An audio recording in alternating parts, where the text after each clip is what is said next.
Temple of Time just might be my favorite dungeon in this game, mainly because of the interesting twists that it has later on.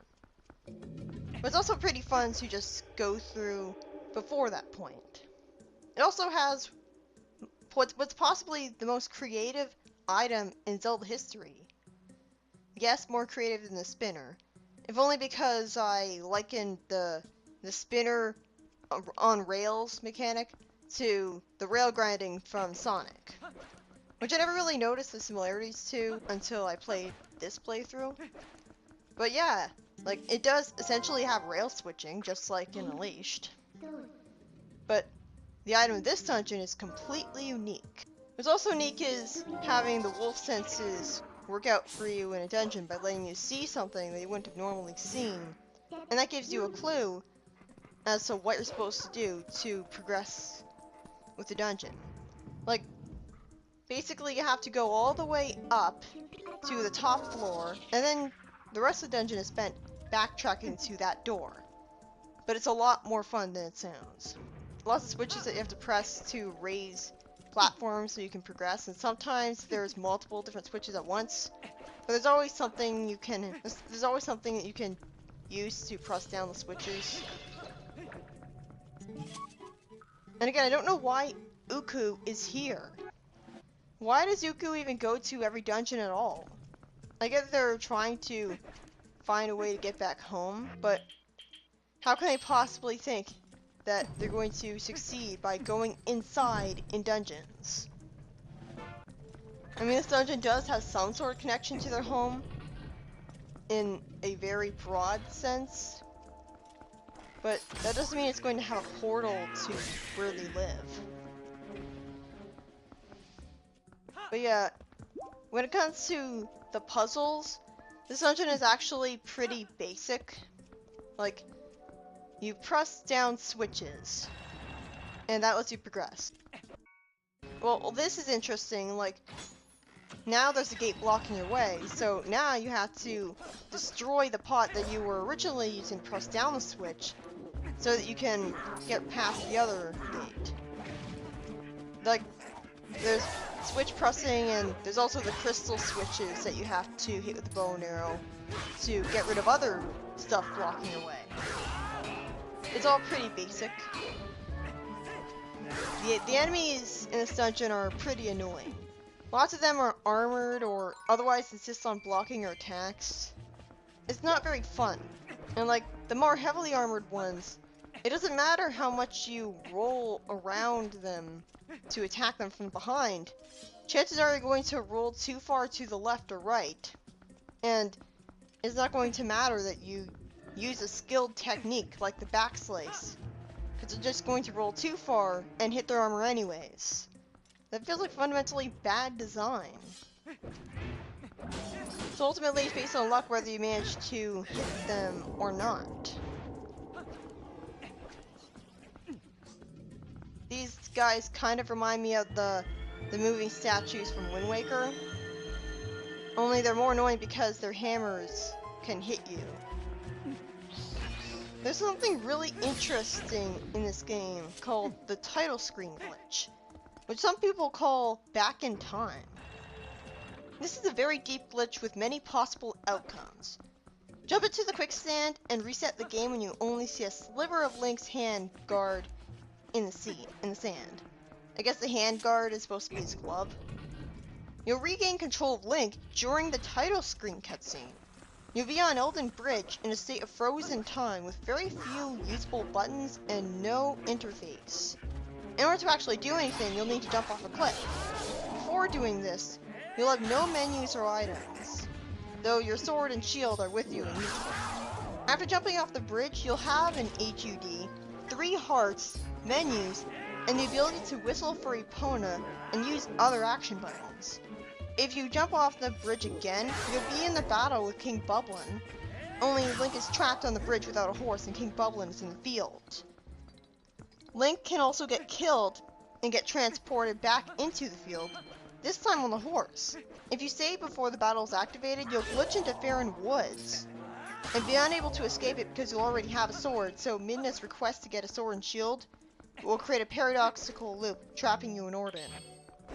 I guess you won't be able to get the sword shield because you won't be a wolf, and so you won't be able to dig into a house.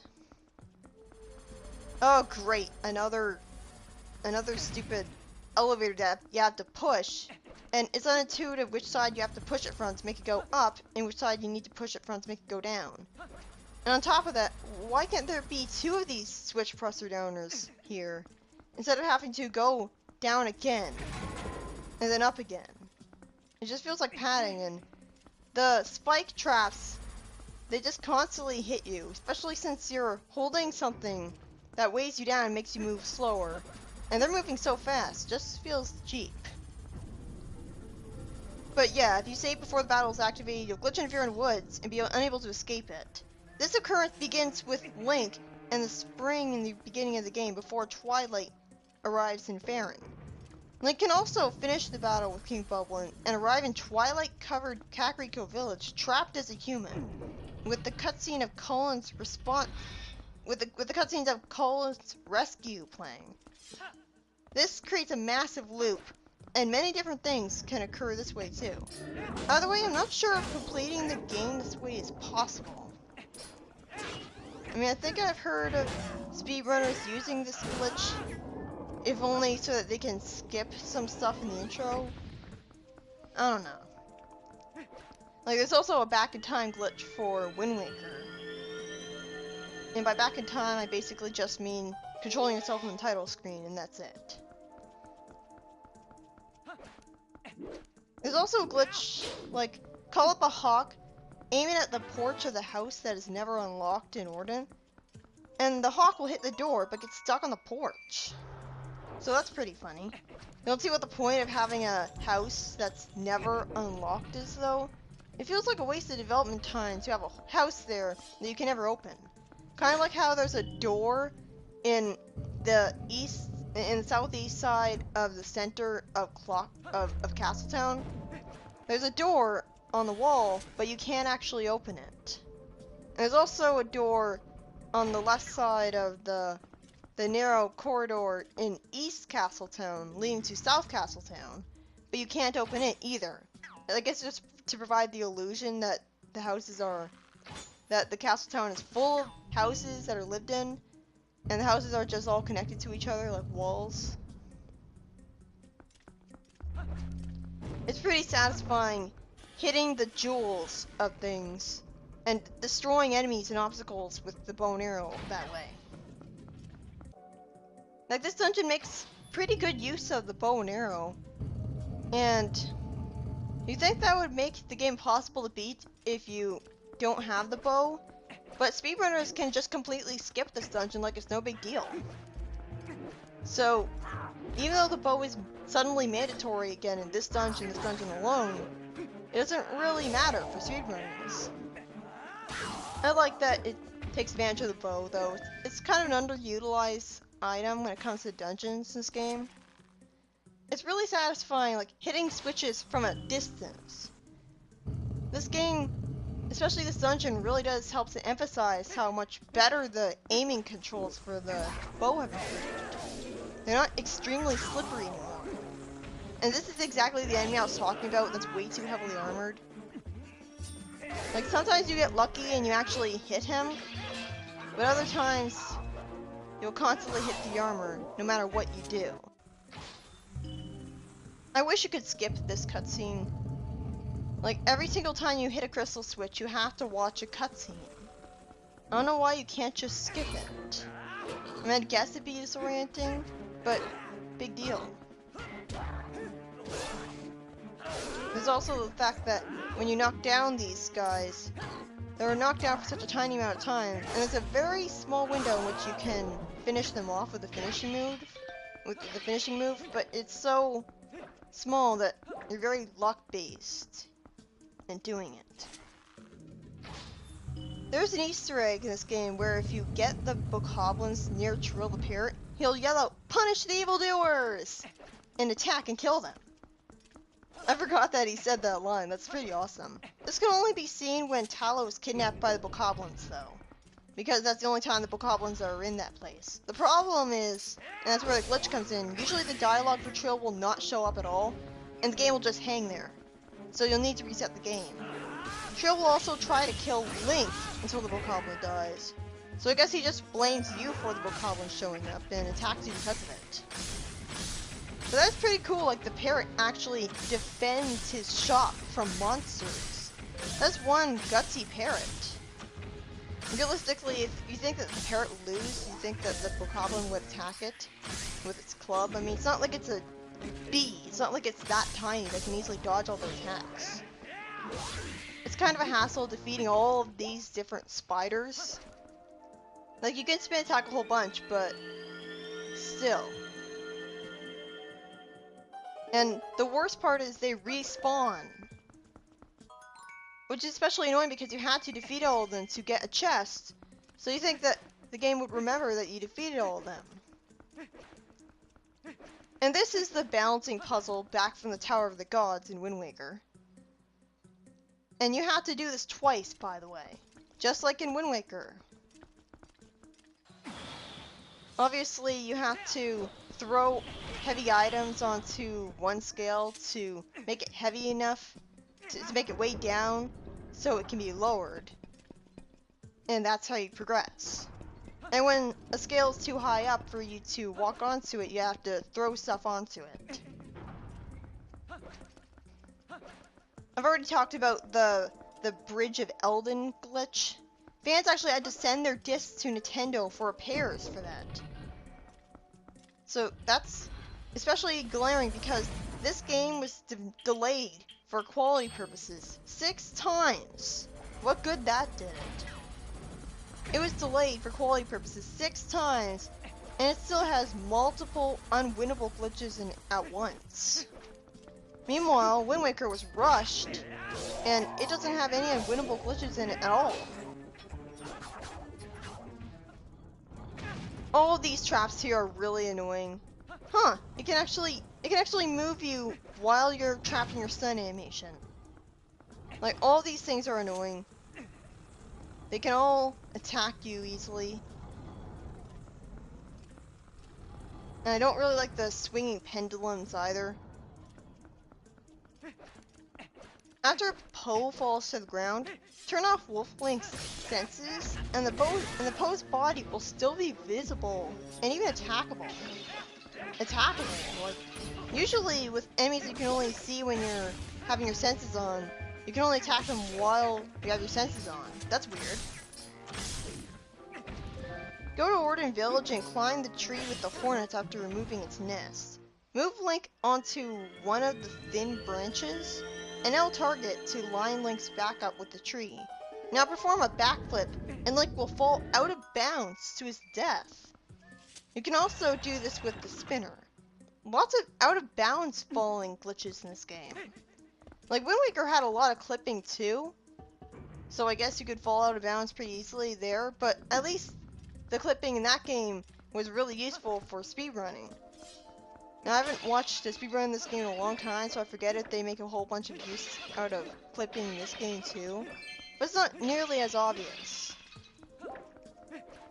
Approach the spirit with Link's wolf senses, talk to him, but right before pressing A, press X to turn the senses off. Link will be speaking to the spirit in its real spirit form, instead of the person form. Yeah, see how obnoxious these things are? And why does it have to have, like, why can't it just be a flat floor and just walk up to the chest? I walked right past that chest because I didn't know that I had to open it to get a key. Key chests should look like key chests. They shouldn't look like every other chest ever. Considering that they're mandatory, and you might walk right past them not knowing what they contain. The escort mission of the game, there is a really annoying glitch. Basically, in the escort mission, Telma will stop in the middle of the field right after being attacked. When you go to talk to her, she'll say, "Now back on your horse, hurry!" as if you're talking to her on the ground after getting up the first gate. However, you'll still be on your horse. If you get off it and back on, or even call for Epona, Tama will be broken and still say that line, forcing you to restart the entire escort mission from the beginning. So basically, Tama will just stop in the middle of the road in the field, and you won't be able to do anything. This is the most bullshit enemy in all of Zelda history. It's the definition of badly designed. You can backslice around it. You can roll around it. But look, I hit its armor anyways. Like, it's all about, like, in theory, it's supposed to be about rewarding you for using your advanced sword techniques, but in practice, you're just going to hit its armor anyways, no matter what. And you can try to use strategy by using bombs against it, but the more agile version of it is just going to jump away from the bombs, magically knowing exactly when they're going to explode before they do so. And like, even though it's not armored anymore, you can still have a really hard time attacking it because for some reason it's able to block with its sword. For some reason it thinks blocking with a sword is a good idea. And I guess it is in this case, but swords are not meant to be blocking things. That's what shields are for. If you block with a sword, you're going to break it. Swords are not designed for blocking stuff.